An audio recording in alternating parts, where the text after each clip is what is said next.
Hi friends, இன்றைக்கி ஒரு அசத்தலான செம்ம டேஸ்டான பன்னீர் கிரேவி எப்படி செய்கிறதுன்னு பார்க்கலாமா? இது சப்பாத்திக்கு சூப்பராக இருக்கும், நீங்கள் ரைஸ்க்கு போட்டு சாப்பிட்லாம், செம்ம டேஸ்ட்டாக இருக்கும். வாங்க எப்படி செய்கிறதுன்னு பார்க்கலாம். அதுக்கு ஒரு கடாயை எடுத்துக்கோங்க, அதில் எண்ணெய் கொஞ்சம் விட்டுட்டு ஹோல் ஸ்பைஸ் எல்லாமே நீங்கள் போட்டுக்கோங்க. நான் எல்லாமே போட்டிருக்கேன். அதுக்கப்புறம் 2 வெங்காயம், பெரிய வெங்காயம் நான் சின்ன சின்னதாக கட் பண்ணி வச்சுருக்கேன். ஸோ அந்த 2 வெங்காயத்தை போட்டு நல்லா அதை வதக்கிக்கோங்க, சரிங்களா? அதுக்கப்புறம் வதக்கிறதுக்கு தேவையான அந்த உப்பு கொஞ்சம் போட்டுக்கோங்க. உப்பு போட்டால் வெங்காயம் சீக்கிரம் வதங்கிடும். அதுக்கப்புறம் நான் நல்லா ஒரு 2 ஸ்பூன் 3 ஸ்பூன் கிட்ட இஞ்சி பூண்டு விழுது அரைச்சி வச்சுருக்கேன். அதையும் நல்லா சேர்த்துக்கோங்க.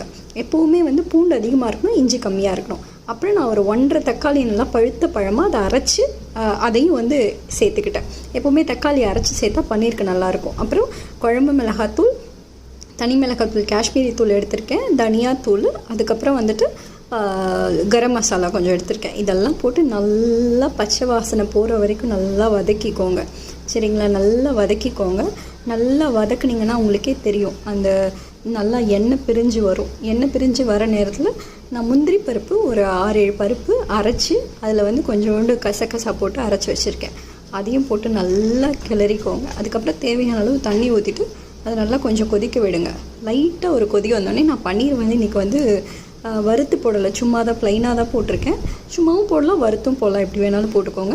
இப்படி போட்டாலே நல்லாயிருக்கும். இதை ஒரு 5 நிமிஷம் நல்லா இது பண்ண விடுங்க. நல்லா அந்த கன்சிஸ்டன்சி சூப்பராக வந்துடும்.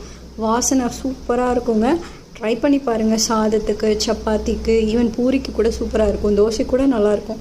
ட்ரை பண்ணி பாருங்கள். ட்ரை பண்ணி பார்த்துட்டு உங்களுக்கு என்ன பிடிக்கும்னு கமெண்ட்டில் சொல்லுங்கள். Thank you friends.